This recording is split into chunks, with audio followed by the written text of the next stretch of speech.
And this is Forensic Talk with Jim Campbell.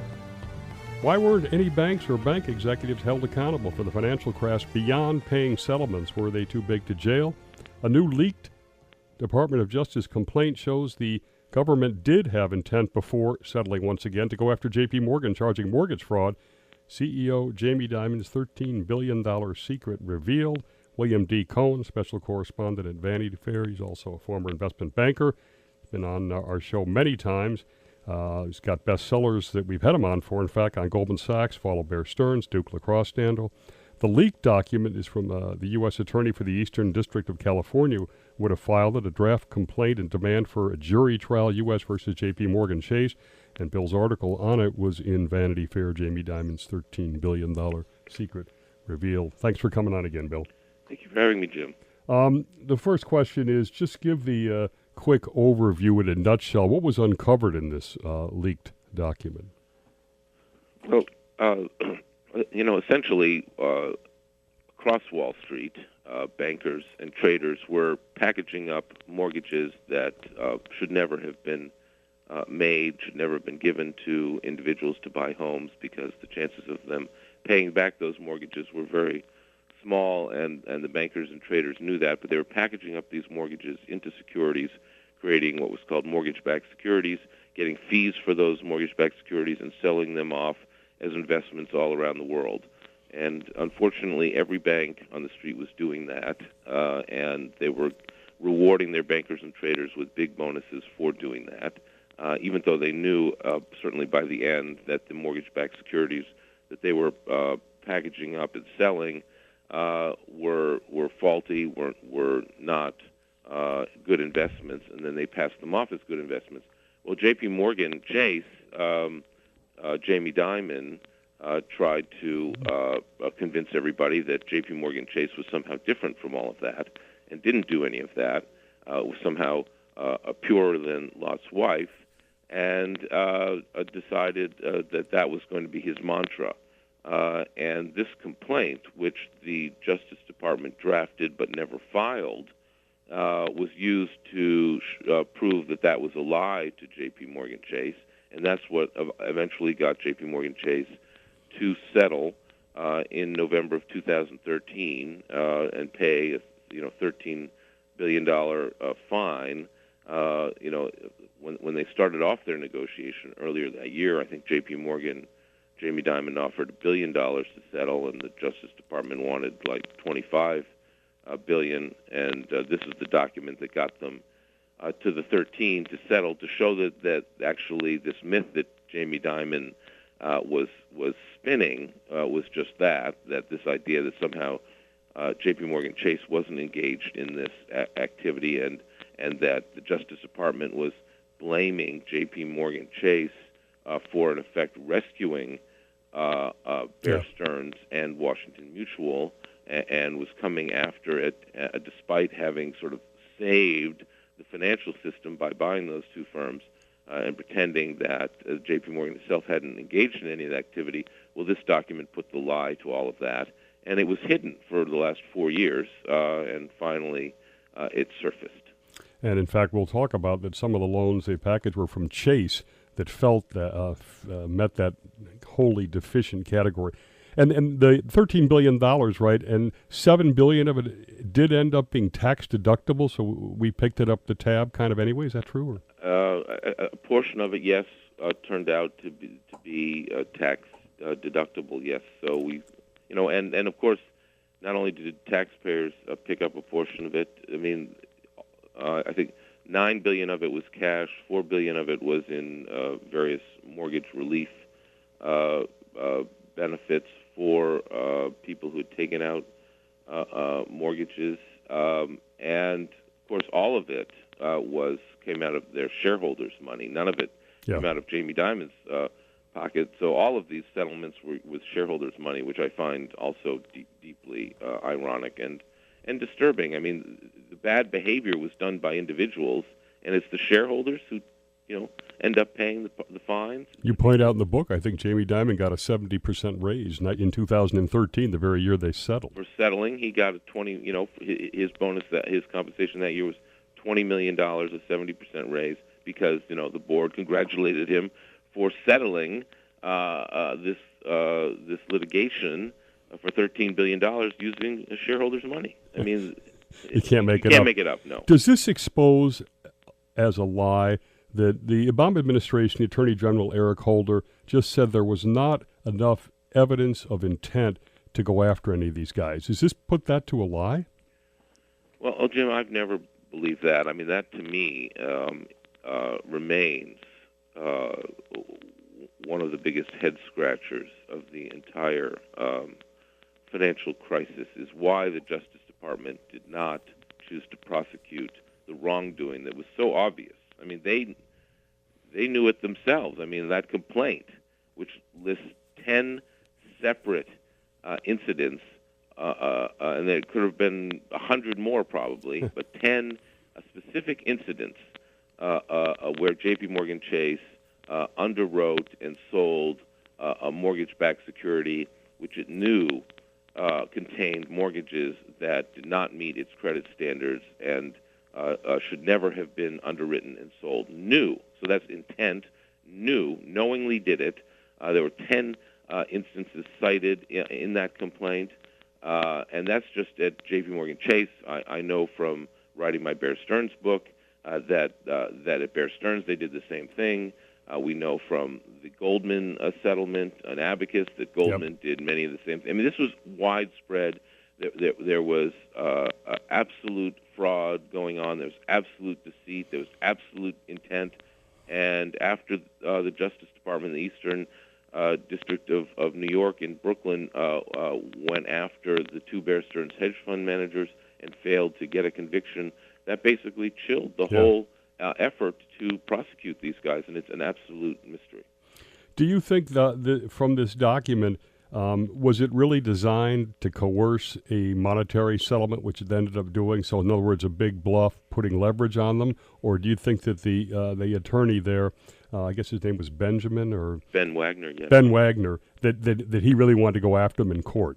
Well, I talked to because I wrote a story in the Nation a few years ago. There was a cover story about this settlement, and I talked to Ben Wagner, and my impression was that he was a U.S. attorney, he's a prosecutor in the Eastern District of California. I think he wanted to prosecute J.P. Morgan, but I think, of course, he works for Eric Holder, and I think my sense is that he would have liked to have prosecuted.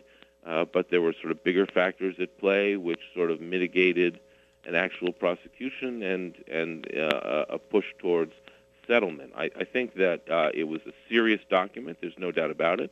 It's 93 pages long.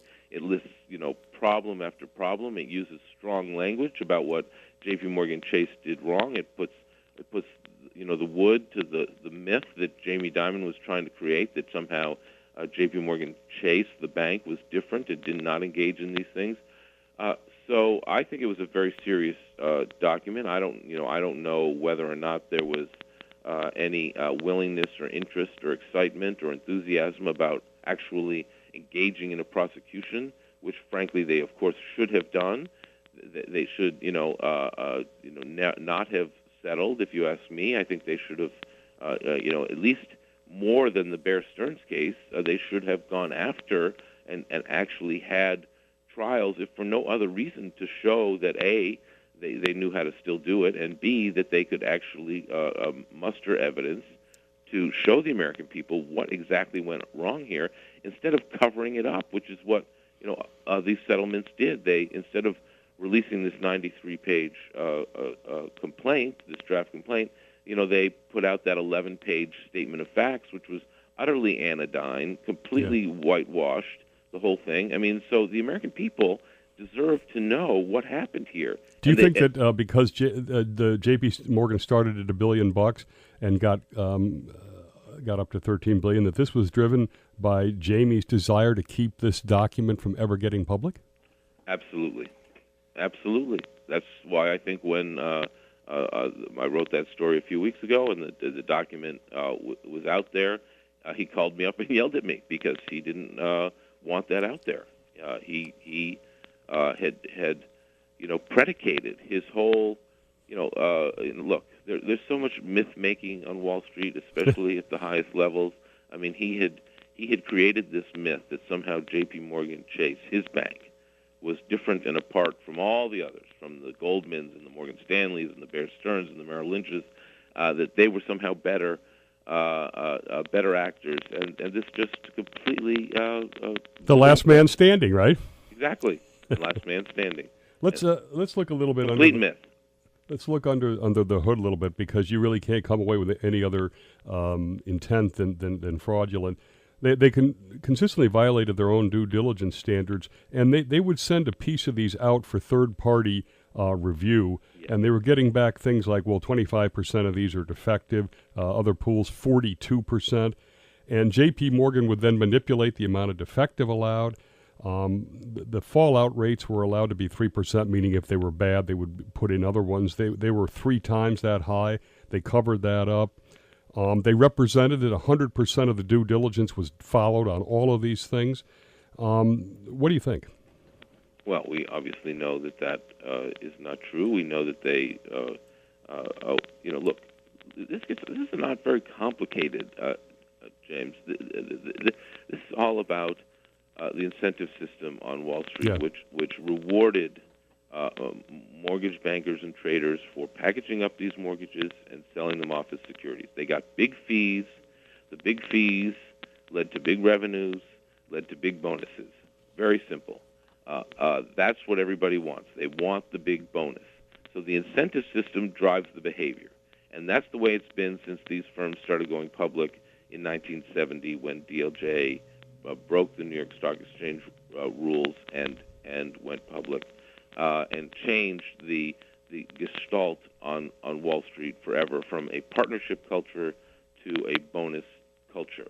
And that has not changed in the wake of the financial crisis. That, to me, remains a major, major flaw of Wall Street that needs to be changed immediately if anyone has the guts to do it. But they were being rewarded to do this, and they were going to do whatever it took to get that done. I don't know if my friend Richard Bowen, who was a whistleblower at Citigroup, they did the exact same thing. This has been written about at Citigroup, and now J.P. Morgan. This complaint shows that J.P. Morgan Chase was doing exactly the same thing that Richard Bowen. He went on 60 Minutes. He's written about him in the New York Times. The exact same thing that happened at Citigroup happened at J.P. Morgan. Matt Taibbi at Rolling Stone wrote about Elaine Fleischman, who was the whistleblower at J.P. Morgan Chase. All these people who had the guts to come forward, like the Richard Bowens and the Elaine Fleischmans, to tell people what was going on, to tell their bosses that this was not right. Instead of fixing that, instead of stopping that bad behavior, what happened time and time again? The whistleblower got fired, and they kept on packaging up this crap into mortgage securities and selling it off so they could get their bonuses.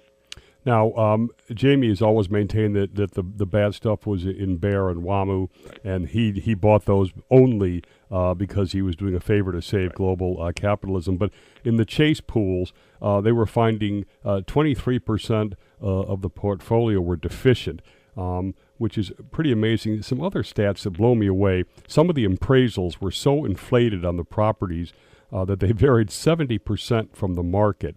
In some, the broker employees were getting mortgages on fictional liar loans income, meaning they were no arm's length. They were part of the mortgage broker. And then something I haven't heard of, these silent seconds, which are subordinated liens on these mortgages, meaning the investors really didn't even have access to them till after the subordination.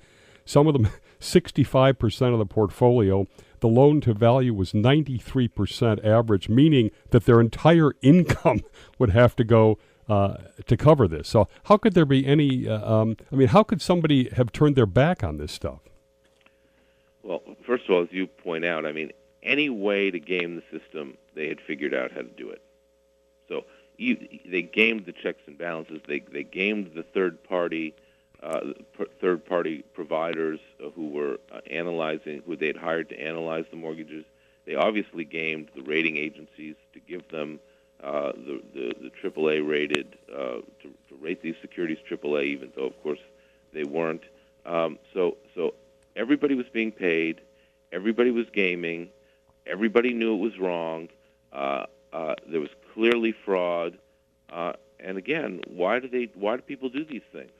Why do people do things that are obviously wrong?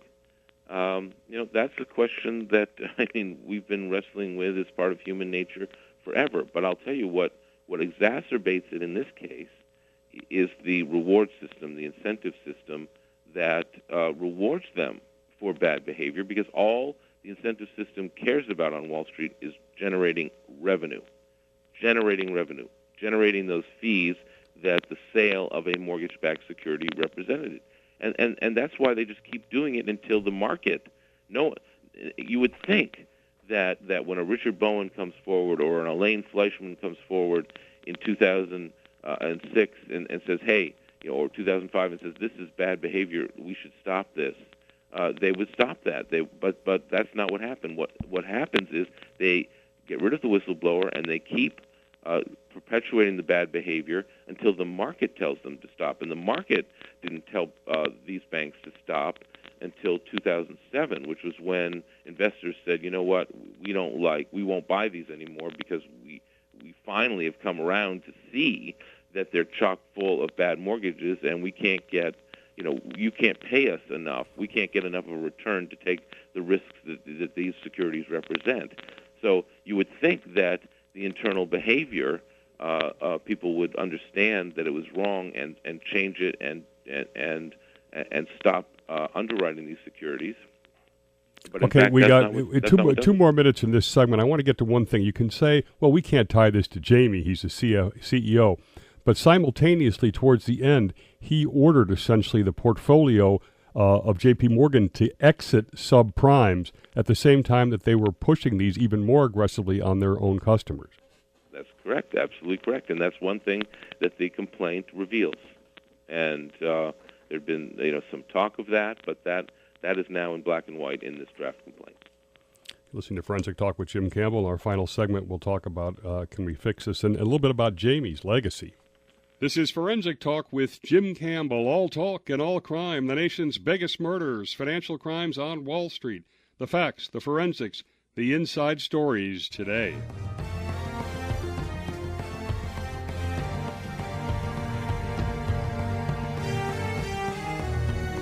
And we're back, final segment. Our guest, Bill Cohan, he got access to this leaked DOJ document. Should J.P. Morgan have been indicted? You mentioned Countrywide, Goldman Sachs, Lehman did Repo 105. Should somebody have gone to jail? Well, absolutely, somebody should have gone to jail. Individuals are named in this complaint. Individuals were named, cited by Richard Bowen at Citigroup. Individuals were named at Lehman Brothers. In the Valukas examiner's report. So, of course, people should have gone to jail. Again, what we talked about at the beginning of the program was why Eric Holder's Justice Department did not prosecute these individuals. And, of course, Jesse Eisinger has written this wonderful book about... Yes, we had him on. You had him on. I think that begins to get at the reasons. But, of course, it doesn't, unfortunately, fully explain why Eric Holder did not push his U.S. attorneys to prosecute. You've said about the whole bonus culture and needing to get back to accountability, like a partnership culture, moving to the public, to either the DOJ or whatever. Do you have fixes in place for from that side of the thing? Well, I wrote this a book called Why Wall Street Matters, which came out at the beginning of the year, and in that book I talk about my solutions for this problem, which is that we need to change the incentive system. We need to recreate as best as we can. Obviously, you're not going to take Goldman Sachs private. It's not going to be a private partnership again. But you could take the top 500 or 1,000 people at these firms, the people who make decisions about what business lines to be in, how to deploy capital, who gets promoted, who gets paid, and have those people have their full net worth on the line again. Just like they did when they were private partnerships. You don't need to have, the secretaries and the clerks and the order processors have their full net worth on the line, but the partners, the people who are really making these decisions, they need to, again, to know that there are going to be consequences to them if they take their eye off the ball. One of the biggest things I learned in writing the book about House of Cards, about the collapse of Bear Stearns, is that the leadership of Bear Stearns took their eye off the ball and was no longer aware, or claimed to be no longer aware, of the risks that they were taking inside that firm, because they had made so much money and they were having such a great time, playing bridge or smoking pot, whatever it was, that they completely lost sight of it. They needed to have their full net worth on the line again. Jamie Dimon, who is worth about $1 billion in J.P. Morgan stock now, he needs to have all of that and more, including his apartments and his houses and everything on the line. And so do his chief lieutenants, and so do the other people who run businesses at that firm, have their full net worth on the line again to make sure that this kind of stuff doesn't happen. We'll talk about JB in 1 second. That you reminded me, the Bear Stearns. I heard a story recently. I was playing golf with a guy that was a big bear guy, and there's a thing, I don't know if you play golf, that keeps your handicap, and you can actually look up people's handicaps, right? Mm-hmm. Well, it showed that Jimmy Cain was playing golf the day that Bear went down, which is pretty mind-boggling. So let's talk about Jamie. Is J.P. Morgan the best bank? Is he the best CEO on Wall Street? And I ask that in the context of either he's sort of horns of a dilemma. Either he's culpable here, he's not as competent as he pretends, or the bank is too big to manage. Which is it? Look, I think that these firms are probably impossible to manage, right? I mean, 250,000 people, even, Goldman with 35,000 people. I mean, these are very, very big firms. That's why you have to set the tone from the top. You have to set the culture from the top. You have to try to set the behavior from the top. And really, what does that better than anything else is the incentive system, the reward system.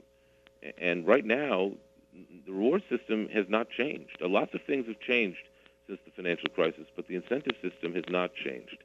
And that, to me, is another huge error that the regulators have made by not insisting on changes to the reward system. And if you don't change the reward system, you're not going to change people's behavior. People are simple. They do what they are rewarded to do. Yeah, exactly. And Jamie Dimon, basically motivates people by fear. I mean, there's a lot of fear in that firm. And, that's a powerful motivator, but he needs to change the incentive system. Let me ask this. He learned everything under Sandy Weil, and I think he has to be critical of both hubris and the fact that Sandy killed all of the potential successors. Why does Jamie seem to have no obvious successor lined up? Because he's done the same thing. He's done the same thing. Jamie has never run a business. He was an executive from the get-go. He was Sandy's right-hand guy. So he knows about all these businesses, but he's never really run a business. And it's interesting is, for years there was never a whole lot of talent at the top at predecessor of J.P. Morgan Chase, and then Jamie comes in with Bank One and and it actually attracts a lot of talent. And there were a lot of senior executives of that firm who've gone on to run Visa and RBC and Barclays and other big banks, and he continues to churn out these top executives. I mean, he's been there, whatever it is, 11, 12, 13 years now, and and he just killed off another potential successor, and that's not the way to run a railroad. His job is to find his successor, not to be systematically killing them off. Do you think it's just because he's decided he wants to stay there? Yes, he likes the job. I know that. He likes the job. He had this cancer scare. He survived that, and I think he's loving his elder statesman role. I mean, who would voluntarily give up these jobs? But that is, you're like king of the world. I mean, why would you give up these jobs? But that is his job, to find his successor. That is his main job. And there must have been 10 or so senior executives who've gone on to lead other companies in the financial sector that could have been potential successors. All right, in the last minute, is he the best CEO that Wall Street can offer us? Well, of course not. Of course not, but he's got the job. He's got the support of his board. I mean, a real leader would not be yelling at me after writing a story like that, and a real leader would be changing the incentive systems on Wall Street, even though he doesn't have to. He would be saying, look, This is the right thing to do. We're doing it because we're going to align our reward system with what best meets our clients and the American people's expectations, and we're going to do it because it's the right thing to do. That's what a real leader would do. That's what Lloyd Blankfein should do. That's what Jamie Dimon should do. Are they doing it? No. No, they're not. Well, that's a good way to end things. Thanks, as always, to Bill Cohan, always provocative and right on target. And partly because you understand Wall Street. Senator Warren, I don't think, gets that whole compensation link. Bill's article in Vanity Fair, again, is Jamie Dimon's $13 billion secret revealed, based on that leaked DOJ document. You've been listening to Fortune Talk with Jim Campbell. We'll see everybody next Monday evening with another edition. Thanks for listening.